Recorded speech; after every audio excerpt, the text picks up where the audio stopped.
Some relief tonight for hundreds of people in BC's wine country who endured a terrifying weekend, forced out by a fast-moving wildfire. They've been allowed to return home after winds pushed back the flames. A new video tonight shows those flames just inches from people's homes. But thousands tonight in Osoyoos are still being warned to be ready to leave at a moment's notice. CTV's Alyssa Thibault is live for us tonight. Now, some relief, but that danger still hasn't passed.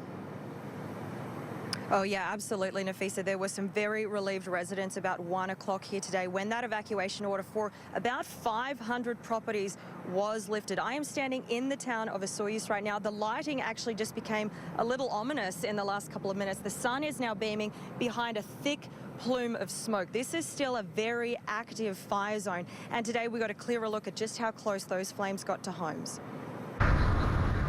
A mountainside scorched by fire. Clearer skies now revealing how close the flames came to homes. We saw the smoke coming over the mountain. This couple among those told to get out Saturday night. A neighbor knocked on my door and said we're evacuating, and right behind her was the fireman banging on the door saying you've got to go. Numbers are going everywhere now. Strong winds blew the flames within reach of backyards, causing firefighters and some residents to scramble with hoses. The reality, too close for comfort. What goes through your head when you see that? Shock. Hundreds of people were allowed to return home today in Osoyoos. The number of homes under evacuation order dropping from more than 700 to under 200. But the whole town remains under evacuation alert, with the smouldering wildfire forming a backdrop for vacationers, and some visitors are staying away. We are having cancellations.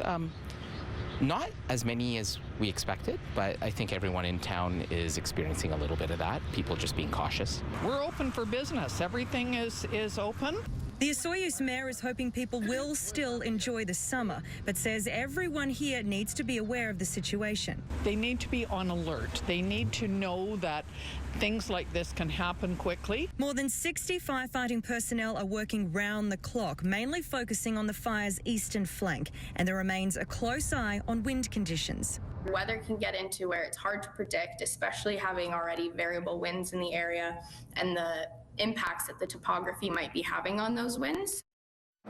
And this fire is still growing. It's about 1,500 hectares here on the Canadian side, 4,000 hectares on the US side, and Nafisa, it is still classified as out of control.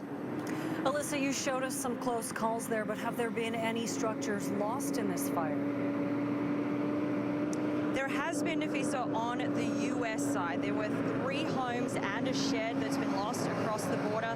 Nothing here on the Canadian side, but about 200 homes are still under evacuation order here. So the firefight, well, it continues. Nafisa.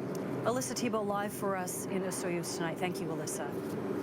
And Lou joins us now. So, Anne, the conditions change so quickly. The intense heat plus the wind keeps shifting. Yes, and it will continue to do so as we head through this evening and to tomorrow afternoon. So it is shifting towards the northwest, which is great news because that means it is heading away from structures and the town. We're still under a very high fire danger rating right now. As you can see for the southern interior, it's high or extreme in the orange or red zones. Into tomorrow, we can expect to see hazy conditions, winds from the northwest at 20 kilometers an hour. You'll see 32 degrees in Osoyoos. And then on Wednesday, a touch cooler, still sunny skies. It'll get clearer as the winds shift. Thursday, we'll see a high of 31 degrees, sunny skies, seasonal temperatures, so not extremely hot, but we are under drought conditions, so still extremely dry. All right. Thank you, Anne. You're welcome.